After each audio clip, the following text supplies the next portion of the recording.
శశి థరూర్ ట్రంప్ను ఎప్పుడూ అడగలేదు. రాహుల్ సరెండర్ వ్యాఖ్యలకు థరూర్ స్పందన. నరేందర్ సరెండర్ అంటూ కాంగ్రెస్ అగ్రనేత రాహుల్ గాంధీ చేసిన వ్యాఖ్యలను ఆ పార్టీ ఎంపీ శశి థరూర్ తోసిపుచ్చారు. ఆపరేషన్ సింధూర్ విషయంలో ఎప్పుడూ మూడో పక్షం జోక్యం లేదని ఆయన పేర్కొన్నారు. అఖిలపక్ష ఎంపీల బృందం వాషింగ్టన్ డీసీ చేరుకొన్న సమయంలో ఈ వ్యాఖ్యలు చేశారు. భారత్ పాక్ మధ్య కాల్పుల విరమణకు దౌత్యం చేసినట్లు అమెరికా అధ్యక్షుడు డొనాల్డ్ ట్రంప్ తరచూ వ్యాఖ్యానించడం. మరోవైపు రాహుల్ వ్యాఖ్యల నేపథ్యంలో వాషింగ్టన్లో మీడియా థరూర్ను ప్రశ్నించింది.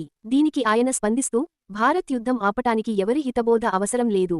పాకిస్తాన్ ఆపిన వెంటనే మేము నిలిపేస్తామని చెబుతూనే ఉన్నాం. అప్పటికే మేము ఆగేందుకు సిద్ధంగా ఉన్నాం. ఈ విషయాన్ని పాక్కు కూడా చెప్పాము. మీరు ఆపడం మంచిదని, భారతీయులు ఆగేందుకు సిద్ధంగా ఉన్నారని చెప్పాం. అదే వారు చేసింది అని పేర్కొన్నారు. ఇటీవల మధ్యప్రదేశ్లోని భోపాల్లో జరిగిన కాంగ్రెస్ పార్టీ సమావేశంలో పాల్గొని రాహుల్ ప్రసంగించారు. ఆపరేషన్ సింధూర్ ప్రారంభం కాగానే మోదీకి ట్రంప్ ఫోన్ చేసి మోదీజీ ఏం చేస్తున్నారని అడిగారు.